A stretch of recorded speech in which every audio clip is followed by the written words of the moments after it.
You may think every decision in your life is taken by you solely, freely, but that it's not true. Actually, behind every desire, every wanting feeling, there is a hormone, dopamine. So, actually, we deeply we see this thing. Every choice, everything that you like is linked to this dopamine, and your life do is also linked to this hormone. Many people or almost everyone thinks that dopamine is satisfaction hormone, but that's not actually true.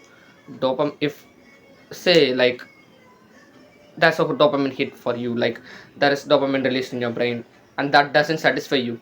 It actually says that you need more and more, and you chase the thing that you want more and more than before.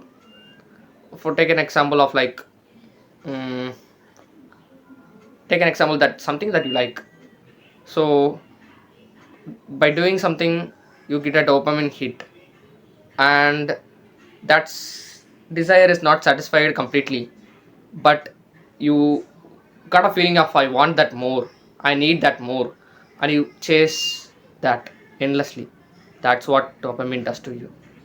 Remember you watch that endless reels scrolling always through, like that type of content, smart small contents give you a type of reward, like which is very not a big reward but just a small reward, a kind of a smart small satisfaction engineered by big tech companies to just get the attention of you by dopamine.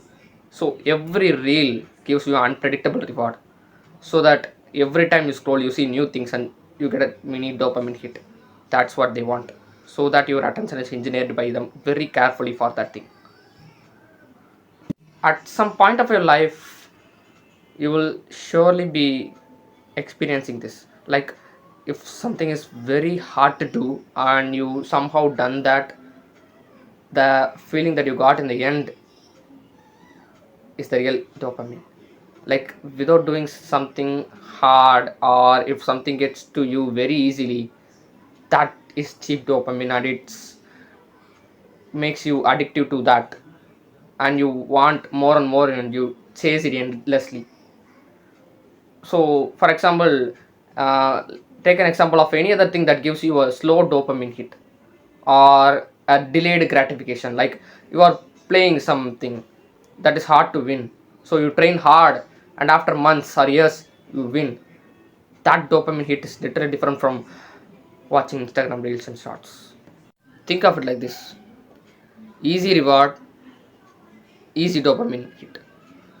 If some reward is going to be hard to reach, so you get a real dopamine hit which is very often feels good than the cheap one you get. So instead of just scrolling reels you need to do something addictive, but you get a slow reward. That's the real mechanism of life. Like go for a run, get a target, go to target, like I need to run 10 kilometers today. That target is hard to achieve at the first, but after you train very hard, eventually after a week or a week or some days you may reach the target and you get a slight dopamine hit. That is the real dopamine hit, that is the real joyness. You don't chase it again and again. That's the good one for you. So instead of on the other case, if you are watching reels or something, you get a small kind of reward every time. Procrastination also comes in this. You just imagine laying in your bed and imagine some scenarios that is feel good for you, and you get a small kind of reward. So again and again you imagine that and you get a fake dopamine hit every time. So that's not it. Real dopamine comes from doing some physical challenges or talking to some strangers or opposite genders maybe. All comes in this. So it is not just an hormone. We are really abusing that hormone actually.